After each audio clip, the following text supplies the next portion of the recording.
Deus te abençoe. Deus abençoe. Glória a Deus, meus irmãos. Que alegria, que felicidade. Como é bom, né? Iniciar a vida na casa do Senhor. Que delícia, né? Ser apresentado ao Senhor. Amém. Hoje nós temos a palavra, está no coração da irmã Márcia. Então vem aqui, irmã Márcia. Estamos ansiosos para ouvir o que o Senhor tem para falar conosco. Ministra aos nossos corações. Hoje é aniversário da irmã Márcia. Eu cheguei lá na casa dela, ela falou: hoje sou eu que estou ruim na garganta, tossi. Semana passada eu preguei aqui sem voz. Aí hoje vai ser a irmã Márcia. Nós estamos revezando um pouquinho. Amém? Vamos orar então, meus irmãos. Senhor, em nome de Jesus, abençoamos, ó Deus, a vida da irmã Márcia. Pedimos que não seja mais a irmã Márcia falando, mas o Teu Espírito Santo. Ministra aos nossos corações, transborde os nossos corações com a palavra profunda e poderosa. Senhor, em nome de Jesus, que haja discernimento, sabedoria, nos dê atenção nesse momento, para que nós possamos pegar os detalhes da Tua palavra, para que nós possamos ser ministrados naquilo que o Senhor precisa de falar conosco. Ministra, ó Deus, dos corações de cada um aqui, de acordo com a sua necessidade. Nós queremos ouvir a Tua voz. Usa a vida da Tua filha nessa noite, em nome de Jesus. Amém.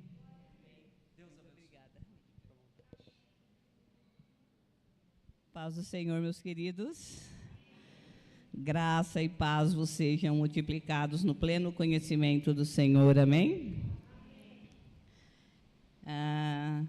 Vendo o Pedro sendo apresentado aqui, me bateu um saudosismo do meu Pedro.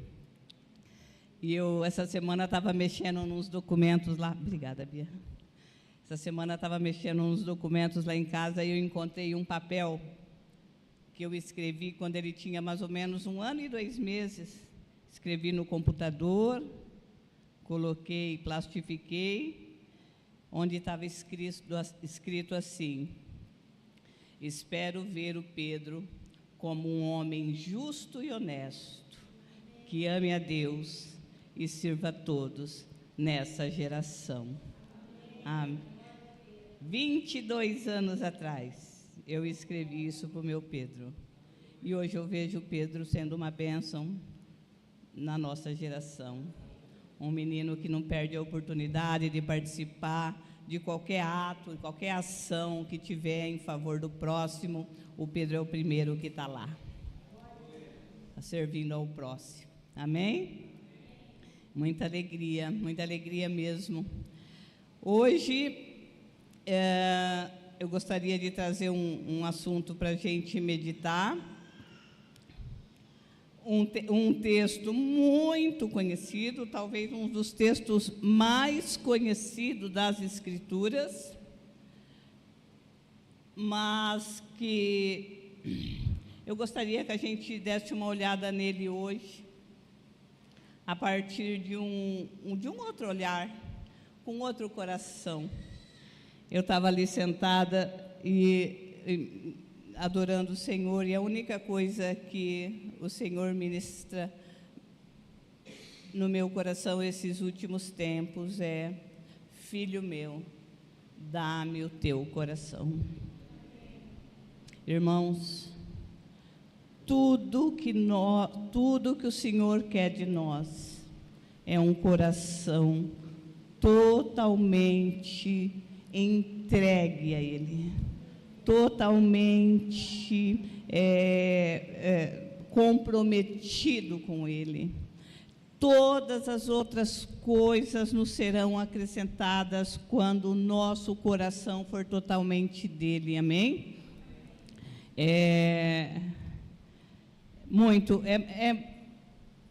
Hoje eu tô emotiva, né? Hoje encerra o ano mais difícil da minha vida até aqui. Do dia 24 de agosto do ano passado até hoje, eu posso dizer que até aqui foi o ano mais difícil da minha vida, onde eu tratei uma tuberculose e enterrei minha irmã caçula. Ano difícil. Meu filho hoje ligou para mim e falou: mãe, que esse ano o Senhor tenha graça. Que esse ano seja mais feliz para você, mãe. Porque só nós sabemos o que você passou. E é isso que eu espero em Deus. Eu sei que virão anos difíceis ainda. Eu ainda tenho mãe, eu ainda tenho filhos, eu ainda tenho irmãos. Eu sei que ainda virão anos difíceis. Mas eu encerro hoje, em 55 anos de vida, o ano mais difícil da minha vida. E começo renovada, com a graça do Senhor, buscando nele sabedoria, entendimento e entregando a Ele aquilo que é mais precioso, aquilo que é o mais precioso que eu tenho, que é a minha vida, que é o meu coração, totalmente dedicado a Ele, totalmente entregue à causa dEle. Amém? Então, nosso texto hoje é 1 Samuel 17, mas antes eu quero fazer uma breve reflexão, uma breve introdução, na verdade. O grande segredo do Evangelho é desenvolver em nós o senso de identidade, de pertencimento. Desprovidos dessa convicção, a gente anda e não chega a lugar nenhum. Desprovidos de um senso de pertencimento. A quem eu pertenço? Por que eu estou aqui? O que Deus sonhou para mim na eternidade? Da onde eu vim? Com que propósito eu estou aqui? Então, a minha oração tem sido, nos últimos tempos, a minha oração tem, quem me conhece sabe, pastor Sandro, que convive comigo há mais de 10 anos, Silas, que eu tenho posto meu coração em discernir as coisas que não estão aparentes. Eu tenho posto meu coração a discernir as coisas que são subjetivas em Deus e em Cristo. E a nossa filiação em Cristo é subjetiva, ela é real, mas ela não é uma coisa que, ela não é óbvia. Porque a gente olha lá, a gente vê a Bíblia, a gente está lá escrito, mas se o Espírito Santo, se a gente não fizer um esforço de nos dobrar diante dessa palavra, para que o Espírito Santo nos convença disso, de que nós somos filhos, de que nós somos amados, de que Deus nos escolheu nele antes da fundação do mundo, que Deus nos fez para ser príncipes e sacerdotes, a gente acaba achando que a gente é só mais um, que Deus não nos ama, que hoje Deus nos ama, amanhã Deus não nos ama mais. Se eu fizer a coisa certa, Deus me ama. Se eu fizer a coisa errada, Deus não me ama mais. E aí a vida vira um caos. Aí a vida vira um caos. Então, que o Espírito Santo nos convença de uma vez por todas que nós somos filhos amados de Deus. E não é por nada de nada do que nós fizemos ou façamos. É por causa de quem Ele é. É porque Ele escolheu nos amar dessa forma. É porque Ele enviou o Filho dEle para morrer naquela cruz e ressuscitar ao terceiro dia, para poder nos reconciliar com Ele e um com os outros e afirmar o amor dEle, que é eterno. O Senhor te ama. Seja convencido disso. Sim, somos filhos de Deus. Então, o tempo todo que a gente estiver percorrendo essa história, eu gostaria que você tivesse na sua mente aquilo que está escrito a nosso respeito, em Apocalipse 1, 5 e 6, que diz assim: aquele que nos ama e pelo seu sangue nos libertou dos nossos pecados e nos constituiu reino e sacerdotes para o seu Deus e Pai. Aquele que nos ama e pelo seu sangue nos libertou dos nossos pecados e nos constituiu reino e sacerdotes para seu Deus e Pai. A Ele a glória e o domínio pelos séculos dos séculos. Amém. E também em 1 Pedro 2,9 diz o seguinte: vós, porém, nós, cada um aqui, vós, porém, sois raça eleita, sacerdócio real, nação santa, povo de propriedade exclusiva de Deus. Amém, irmãos?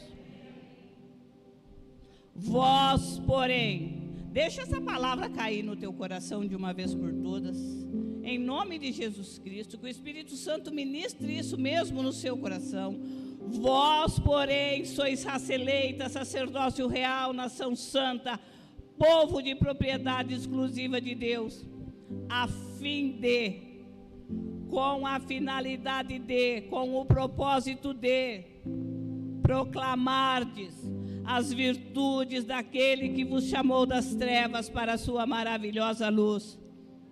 Se você não se sente amado, se você não sente que você é o que a Bíblia diz que você é, você não é capaz de proclamar as virtudes daquele que nos chamou das trevas para a sua maravilhosa luz. Porque você vai estar sempre em busca de um Deus que te satisfaça, já que você ainda não está satisfeito nele. Já que você, como cantamos a canção agora,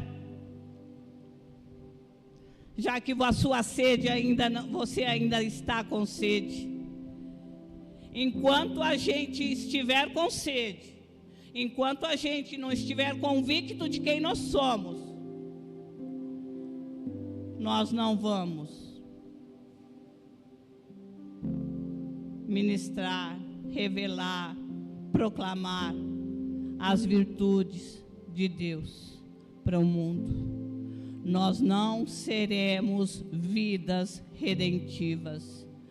O nome da minha mensagem hoje, o nome do texto é Vidas Redentivas.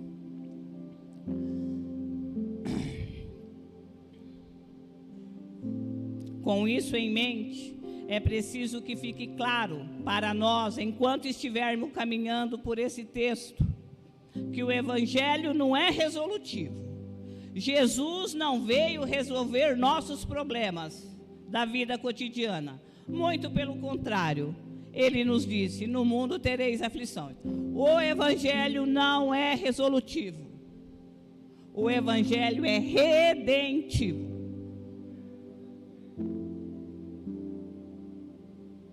O Evangelho não é para resolver os nossos problemas da vida cotidiana. O Evangelho é para nos redimir, para nos lavar, para nos dar uma nova consciência de quem nós somos em Cristo Jesus e o que essa nossa vida agora redimida pode produzir para a sociedade. Então, o Evangelho não é resolutivo, o Evangelho é redentivo. Igreja não é assistência técnica de vaso quebrado, irmãos.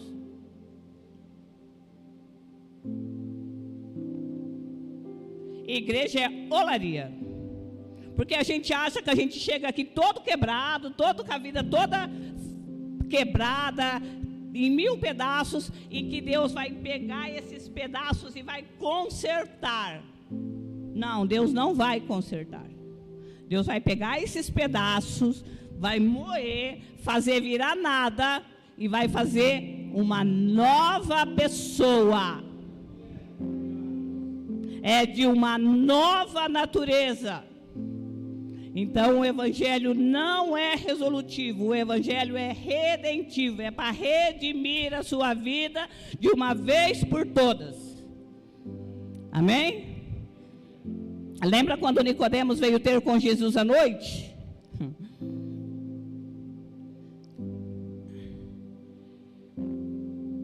O Nicodemos veio ter com Jesus à noite. Nicodemos não era um ignorante. Nicodemos era intuitivo. Jesus, quando ele vai falar da oração, lá em Mateus, ele fala que tem 3 tipos de pessoa. Tem o ignorante, que ora por causa das suas necessidades mais básicas, uma meba. Em qualquer lugar que você for, você vai ver alguém prestando culto, buscando a Deus, porque ele é ignorante, ele só está em busca de um Deus que satisfaça as suas necessidades. Só que Jesus também fala do intuitivo. E Nicodemos era esse intuitivo, que ele já busca a Deus em troca de alguma coisa. Ele já não busca a Deus mais por causa só das suas necessidades. Ele não é ignorante, ele é intuitivo. Ele intuiu que Jesus realizava alguns negócios por ali, que ele falou, bom, só pode fazer um negócio desse daqui quem vem da parte de Deus. Então deixa eu ir ter lá de noite com esse homem e ver o que ele pode fazer, o que ele pode consertar dessa vida quebrada aqui. Jesus olhou bem para Nicodemos e falou, Nicodemos, não é sobre consertar o seu passado, Nicodemos. Não é sobre você voltar lá no seu passado, ou eu pegar você pela mão e voltar lá no seu passado e consertarmos o seu passado. Nicodemos, é sobre você nascer de uma nova natureza. É sobre você ter uma nova natureza. Sem você ter essa nova natureza, você vai vir quebrado cada 3 meses, tentando que eu conserte, e eu não vou poder consertar, porque você, Nicodemos, você precisa nascer de novo de uma outra natureza, da natureza dos filhos de Deus. Da natureza daqueles que são gerados na cruz de Cristo, da natureza daqueles que são gerados no sacrifício de Jesus Cristo. É sobre uma nova natureza. Amém? Outra coisa, o Evangelho não é para gerar em nós a expectativa do que ainda vamos receber. Não.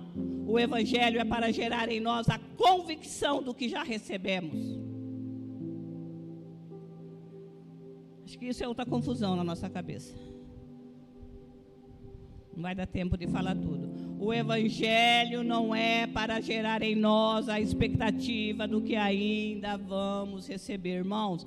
Se a gente ficar vindo na igreja, se a gente ficar orando, jejuando, se a gente ficar buscando a Deus, participando não sei de quantos cultos, não sei de quantas campanhas, em busca daquilo que Deus ainda fará por nós, lamento te informar, fica em casa, vá assistir o Fantástico.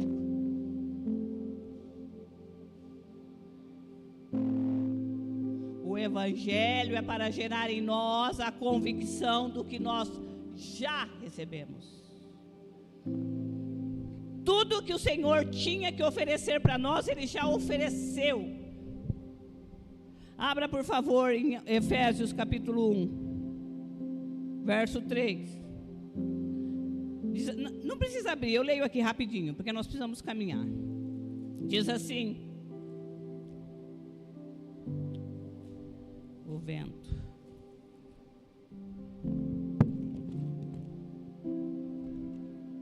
Bendito, presta atenção nessas palavras, irmãos. Presta atenção nessas palavras. Bendito o Deus e Pai de nosso Senhor Jesus Cristo, que nos abençoou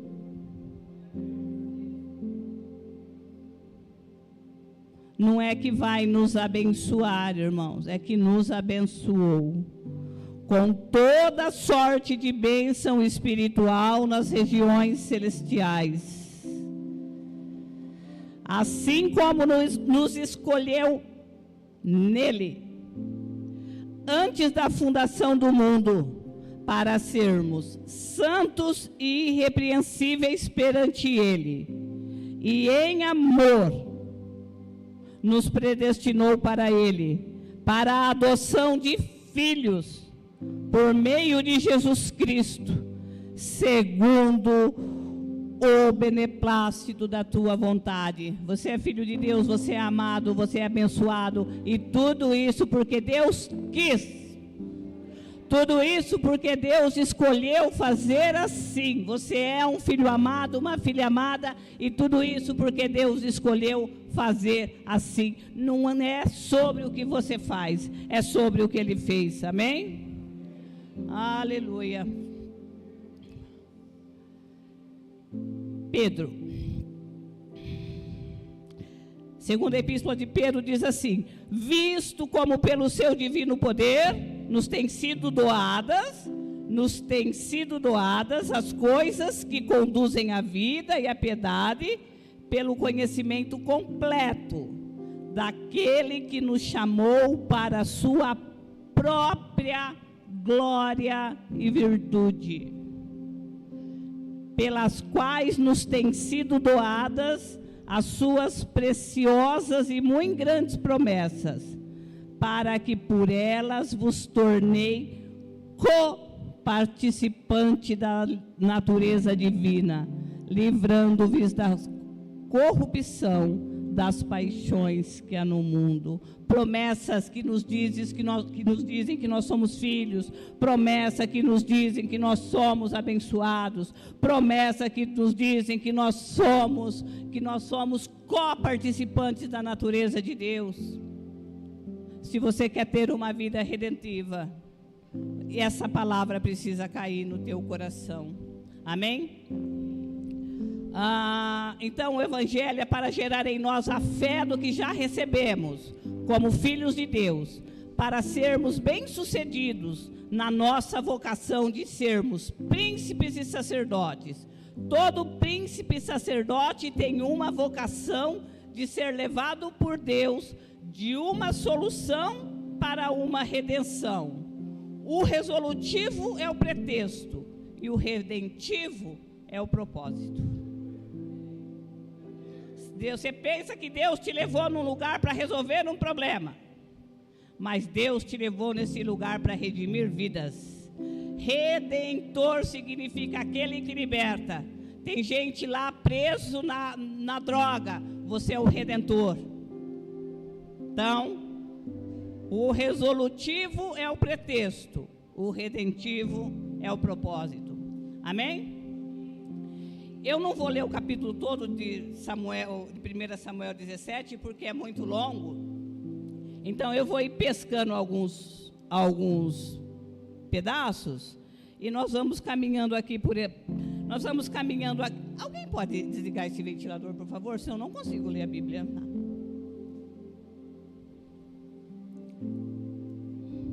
Nós vamos caminhando pela vida de Davi, por esse rio que é a vida de Davi. E todo mundo conhece a história do Davi e do Golias. É a história que fala da grandeza de Davi, embora pequeno, né? É a história que fala da fraqueza de Saul, embora grande.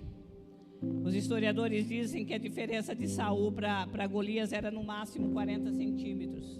Eram dois gigantes. Só que um estava acovardado. Amém? Então nós vamos ler aqui. Vamos começar. Davi era 17:12. Davi era o filho daquele efrateu de Belém de Judá, cujo nome era Jessé, que tinha 8 filhos. Nos dias de Saul, era já velho e adiantado em anos entre os homens, Jessé. Apresentaram-se os 3 filhos mais velhos de Jessé a Saul e o seguiram à guerra. Chamava-se Eliabe, o primogênito, o segundo Abinadab e o terceiro Samá. Davi era o mais moço. Só os 3 maiores seguiram Saul. Davi, porém, ia a Saul e voltava para apacentar as ovelhas de seu pai em Belém. Chegava-se, pois, o filisteu pela manhã e à tarde e apresentou-se por 40 dias. Disse Jessé a Davi, seu filho: leva, peço-te, para teus irmãos uma efa desse trigo tostado e estes 10 pães, e corre e leva-o ao acampamento dos teus irmãos. Porém, esses 10 queijos leva ao comandante de 1000, e visitará teus irmãos, e verá se estão bem, e trarás prova de como passam. Saul, eles e todos os homens de Israel estão no vale de Elá, pelejando contra os filisteus. Davi, pois, no dia seguinte, se levantou de madrugada, deixou as ovelhas com guarda, carregou-se e partiu, como Jessé lhe ordenara. E chegou ao acampamento, quando já as tropas saíam para formar-se em ordem de batalhas, e a gritos chamavam a peleja. Os israelitas e filisteus se puseram em ordem, fileira contra fileira. Davi, deixando o que trouxera aos cuidados do guarda da bagagem, correu à batalha. Chegando, perguntou a seus irmãos se estavam bem. Estando Davi ainda a falar com eles, eis que vinha subindo do exército dos filisteus o duelista, cujo nome era Golias, o filisteu de Gate, e falou as mesmas coisas que antes falara. E Davi ouviu. Às vezes a gente está tão cego daquilo que é a nossa vocação, que Deus tem que usar um pretexto de necessidade para nos colocar em um lugar de redenção. Presta atenção, irmãos. A gente pensa que veio resolver uma necessidade, sendo que, na verdade, viemos redimir, libertar um povo. Muitas vezes Deus não tem outro jeito de conversar conosco. Então, Ele usa a nossa sensibilidade para as necessidades, para nos conduzir a um lugar de redenção.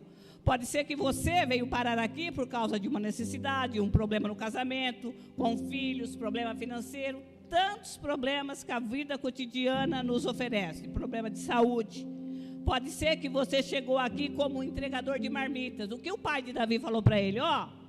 Vai levar marmita lá para os teus irmãos. Pega umas marmitas aqui, teus irmãos são guerreiros, seus irmãos são do exército, seus irmãos são homens de guerra. Você é apenas o entregador de marmita. Deixa essas poucas ovelhas aí, vai levar as marmitas para os teus irmãos.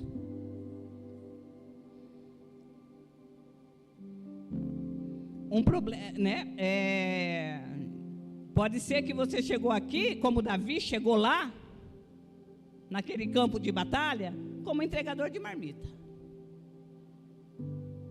Pode ser que você veio parar aqui, você falou, estou com um problema no meu casamento, e você pensa que o Senhor te trouxe aqui para resolver teu problema. Você só pensa. Mas, na verdade, Deus queria trazer para cá. Você pensa que veio para cá como um entregador de marmitas. Mas Deus queria trazer para cá um matador de gigantes. Você se vê assim, meu irmão? Um matador de gigantes? A necessidade fez você matricular seu filho em uma escola e você achava que a escola ia resolver o problema dele. Só se ele não for filho de Deus, porque se ele for um filho de Deus, a necessidade colocou ele lá para ser o príncipe e o sacerdote daquela escola, por mais que aquilo pareça um gigante para ele. A igreja, eu escrevi aqui, viu, irmãos, porque eu sabia que eu não ia lembrar, eu tomo muito remédio, então tudo eu tenho que escrever, porque ao mesmo tempo que eu então escrevo tudo. A igreja brasileira entrou num modo vampiro. Isso acho que eu já falei com o pastor Sandro, isso eu já falei com outras pessoas. A igreja brasileira entrou num modo vampiro. O que quer dizer isso? Ela vai lá e vampiriza a sociedade. Ela vai lá e vê onde tem príncipe e sacerdote, onde tem filhos de Deus. E ao invés de ela deixar eles lá, incentivar eles a estarem lá, saber que eles são príncipes sacerdotes, vidas redentivas, a gente vai lá e traz ele para dentro da igreja, para fazer culto bom para crente.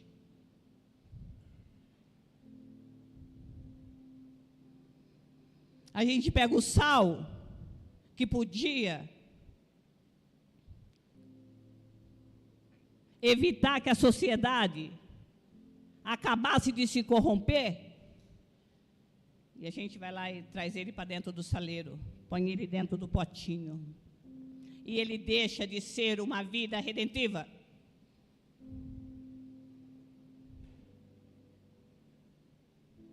A gente vai lá e pega os nossos filhos, ou os príncipes e sacerdotes que estão nas escolas, nas universidades, que são luz lá, que poderia iluminar a nação, que poderia iluminar todo um povo, e a gente traz eles para cá e põe um alqueire em cima deles. E eles não iluminam mais nada, não redimem mais nada, porque aqui já está aceso, porque aqui já não há corrupção. Aqui dentro, eles são só a nossa família, mas aqui eles não redimem mais nada. Nossos filhos são vidas redentivas quando nós tivermos a coragem de crer que eles são filhos de Deus e que lá fora eles poderão redimir toda uma sociedade em nome de Jesus Cristo. Vidas redentivas. A gente tem a coragem de dizer assim, a gente ouve muito isso hoje. Não quero que ninguém leve aqui para o lado ideológico, não é isso. Mas a gente fala assim, eu não coloco meu filho em escola, em faculdade pública. Lá só tem gente que não presta. Lá só tem maconheiro. Lá só tem esquerdistas, enfim, não quero entrar no mérito da questão aqui. Vamos lá e vampirizamos. Não, deixa eles aqui dentro do potinho. Eles nunca serão vidas redentivas. Eles nunca redimirão nada.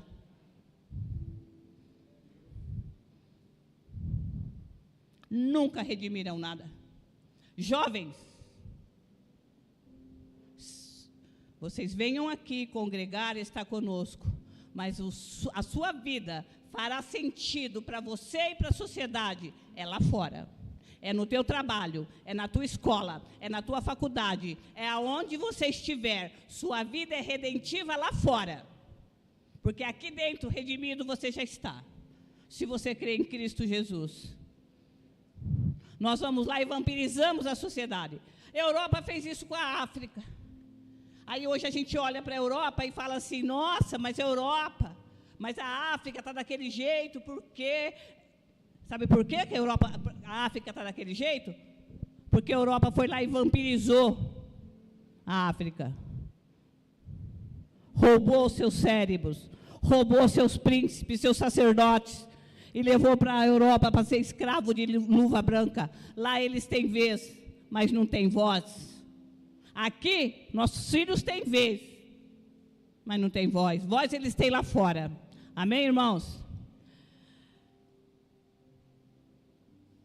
Nossa, eu tinha tanta coisa para falar. Eu não encontro tempo.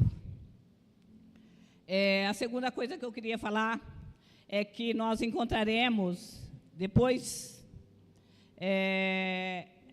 Davi, no primeiro momento, encontra a resistência. Primeira resistência que Davi encontra são os que estão próximos. Não se iluda. Quando você for uma vida redentiva, a sua primeira barreira serão aqueles que estiverem próximos de você, seus irmãos. Vai dizer, não, o que você está fazendo aqui? O que você vai fazer aqui? Seu curioso, tinha mais nada para fazer da vida, não? Resistência dos próximos. Cuidado. Terceira coisa, Saul pergunta para o Davi assim, ô Davi, então Saul escuta que Davi está por ali. Eu falei, irmãos, eu não vou ler o texto, todo mundo aqui, eu acho que quase todo mundo conhece esse texto, nós vamos só passando o olho nele. Aí Saul fica sabendo que o Davi está lá, e o Saul diz assim, ouvidas as palavras que Davi falava, ouvidas as palavras que Davi falara, anunciaram-nos a Saul que mandou chamá-lo. Davi disse a Saul, não desfaleça o coração de ninguém por causa dele. Teu servo irá e pelejará contra o filisteu. Porém, Saul disse a Davi, contra o filisteu não poderás ir para pelejar contra ele, pois tu és ainda moço e ele guerreiro desde a sua mocidade. Você é jovem e inexperiente. Jovem, Deus quer usar você, fazer de você uma vida redentiva enquanto você ainda é jovem e inexperiente. Porque aí você glorificará o nome do Senhor. Porque quando você for velho e experiente, você vai achar que pela força do seu braço, você vai se encher de soberba. Então aproveite para ser uma vida redentiva, enquanto você ainda é jovem e inexperiente. Para que o seu coração depois não se ensorbebeça. É hora de vocês, hoje eu estou falando com os jovens aqui. É a hora de vocês, enquanto vocês são jovens e inexperientes. Amém? Respondeu Saul a Davi, teu servo apacenta as ovelhas do seu pai. Então veio um leão, um urso, tomou um cordeiro do rebanho. Eu saí, após ele, feri, livrei o cordeiro. O teu servo matou tanto o leão quanto o urso. Esse incircunciso filisteu será como um deles, porquanto afrontou o exército do Deus vivo. Saul pergunta, Davi, como você fará isso? Davi responde, Saul, porque eu tenho memórias. Sabe o que me dá vitória, Saul? As minhas memórias. Sabe o que te põe com medo? As suas lembranças. Aprenda a diferenciar memórias de lembranças. Memória é aquilo que, lembrança é aquilo que você não consegue esquecer. Memória é aquilo que você faz questão de lembrar. Davi fazia questão de lembrar. Um dia eu matei um leão. Deus estava comigo e me deu vitória. Um dia eu matei um urso. Deus estava comigo e me deu vitória. Agora eu vou matar esse gigante. Porque eu tenho memória do que Deus já fez na minha vida. Porque eu tenho memória de como Deus já agiu para comigo. O que te derrota, Saul, são suas lembranças. Lembra de Jeremias, quando ele escreve Lamentações? Ele fala, eu lembro disso e fico assim. Eu lembro daquilo e fico assim. Eu lembro daquele outro e fico assim. Até que ele fala, então eu vou trazer à memória o que me pode dar esperança. Traga à memória o que pode dar esperança. Faça um esforço intencional de se lembrar daquilo que Deus fez na sua vida. Tudo aquilo de bom. Deus não tem amnésia. E Deus diz que Ele esqueceu todos os nossos pecados. Sabe por que Deus diz que Ele esqueceu todos os nossos pecados?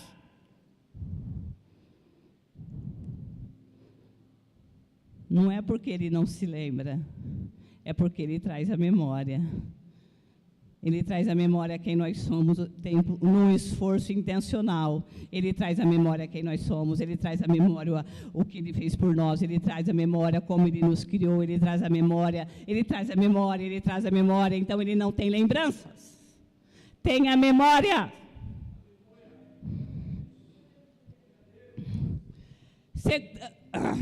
Outra coisa, o recurso que você, para a gente correr, eu já estou atrasada, o recurso que você precisa estará sempre disponível no lugar de redenção para onde Deus te levou.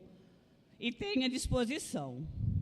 Davi chegou lá, o Saul tentou pôr uma roupa lá nele que não era dele. Outra coisa que nós precisamos lidar com isso. Não aceite vestir uma roupa que não é a sua.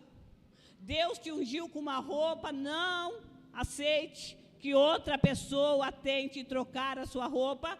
Quando você nasceu, Deus te deu um nome, você continua com esse nome. Qual é o teu nome?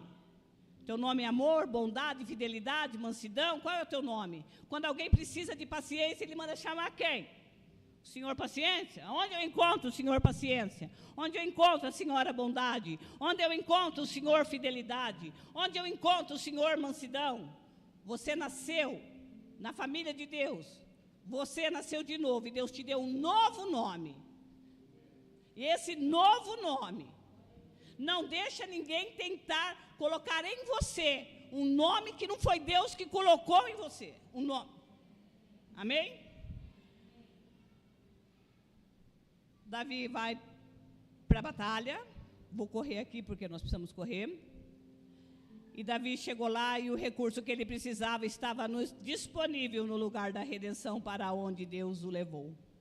E ele teve disposição. Ele disse, se eu não acertar, ele pegou 5 pedras, né?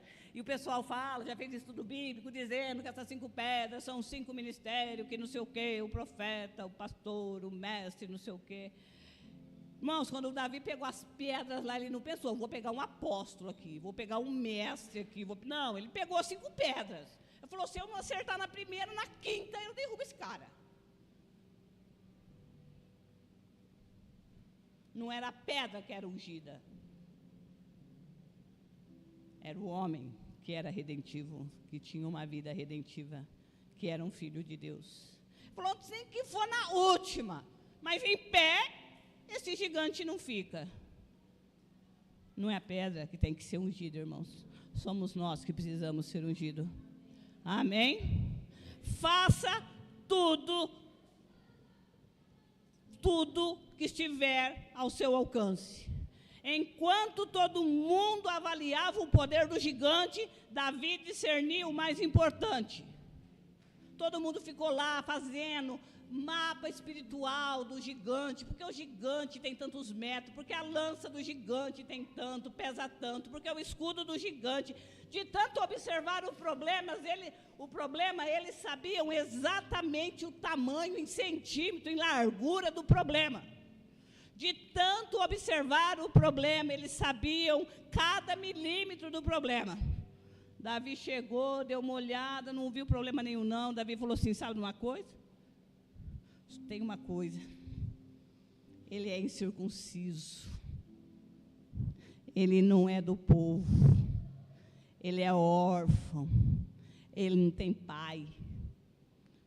Enquanto todo mundo avaliava o poder do gigante, Davi discerniu o mais importante, ele é incircunciso, ele não tem pai, ele é órfão, não tem pertencimento. É como se Davi estivesse dizendo, olha Golias, você nunca teve pai, ninguém nunca sentou para te ensinar, mas hoje você vai aprender, Golias. Ignorante você não morre. Davi não enfrenta Golias como quem está com raiva. Davi enfrenta seus inimigos como quem assume a responsabilidade deles. Você não vai sair daqui sem saber que Deus é Senhor. Toda a terra saberá que há Deus em Israel. Está vendo como não é resolutivo? Ele não está resolvendo o problema do seu povo. Ele está redimindo todos os povos, porque Ele está trazendo uma informação que pode mudar também a vida dos filisteus. É uma mesa preparada na presença dos seus inimigos, onde Ele está se oferecendo para ser a cura de todos, porque entre a pedrada e a espadada do Golias, pode ser muito bem que entre o Golias cair tonto, e até Davi chegar lá nele e cortar o pescoço dele, ele pode ter conhecido o Senhor. Ignorante você não morre, Golias. Ignorante você não morre. Eu não vim aqui trazer marmita, Golias. Eu vim aqui te redimir. Eu vim aqui redimir a tua vida. Eu vim aqui libertar você da tua ignorância. Eu vim aqui para que você saiba que há Deus em toda a terra.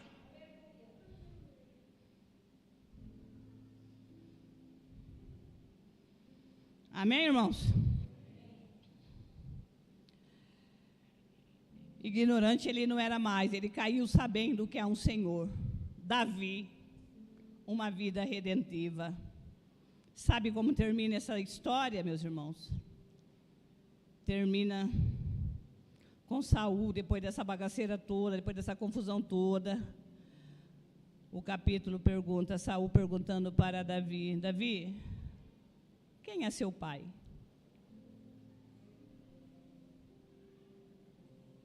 Meu irmão, quem é seu pai? Quem é seu pai? Essa pergunta que Davi faz, que Saul faz para Golias. Davi, em que mesa você se sentou?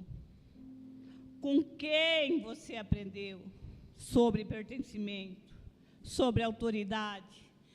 Quem te ensinou que todos são importantes, Davi? Até mesmo aqueles que nos desafiam e desafiam a nossa fé. Com quem você tem se assentado, meu irmão? Em quais mesas você tem se assentado? Eu quero citar aqui duas vidas, uma vida redentiva e uma outra que fugiu do propósito da redenção. Lembra quando nós falamos aqui da livre escrava de Naamã? A menina que não tem nome, uma vida redentiva, entre uma xícara e um pano de chão, levada escrava. Ela ouviu falar que o seu algoz possuía uma doença que segregava, uma doença terrível. E aquela menina sem nenhuma mágoa no coração, sem nenhuma dor no coração, sem nenhuma tristeza no coração, ela diz: ah, se o meu Senhor estivesse diante do profeta. E Naamã foi, e foi curado, e foi liberto. A livre escrava de Naamã, uma vida redentiva. Muito pelo contrário, Jonas, que achou que ser filho de Deus era um privilégio e não uma responsabilidade. Muitas vezes nós temos ensinado para os nossos filhos que ser crente é um privilégio e não uma responsabilidade. Deus mandou ele ser uma vida redentiva, ser o redentor dos ninivitas. Ele falou: o quê? Eu já nasci no povo certo, eu já estou na igreja certa, eu já participo dos cultos certos. Vazou.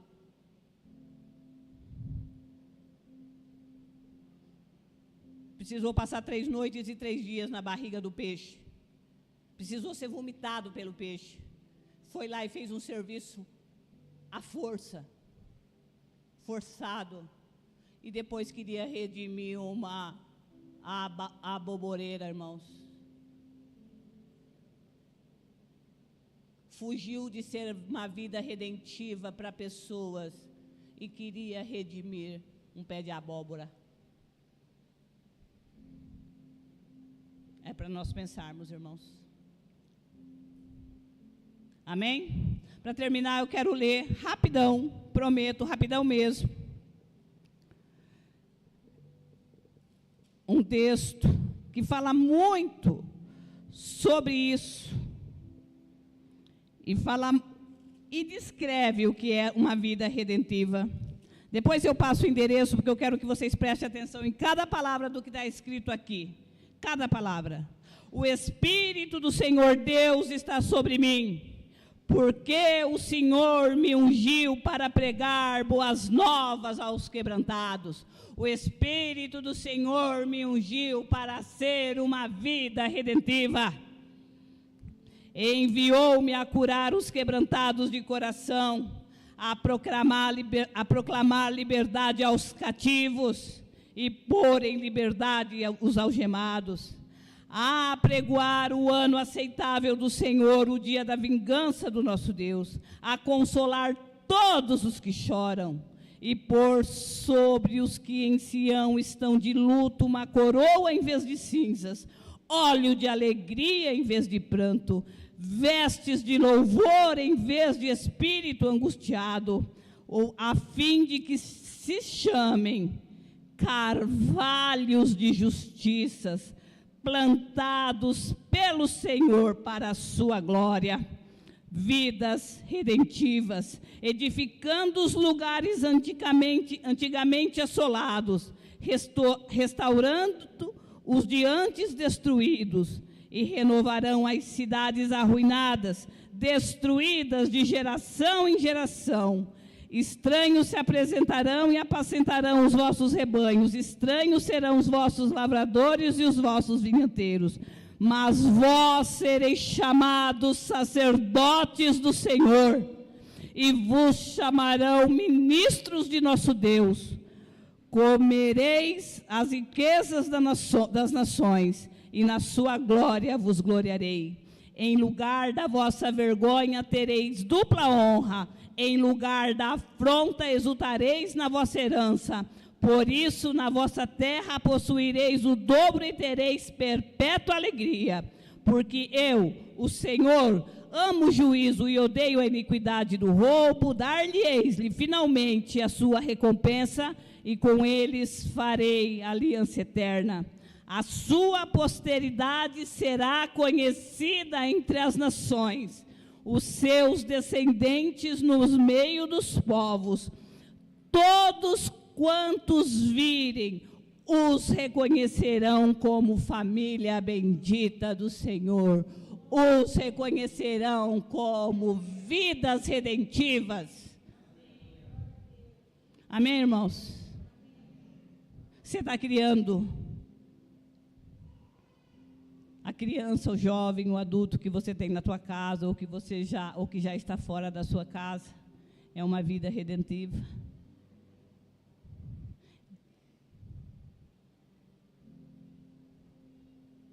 Que Deus nos ajude, que Deus lave mesmo a nossa mente, que Deus lave mesmo o nosso espírito, em nome de Jesus Cristo. Amém? Deus abençoe. Aleluia.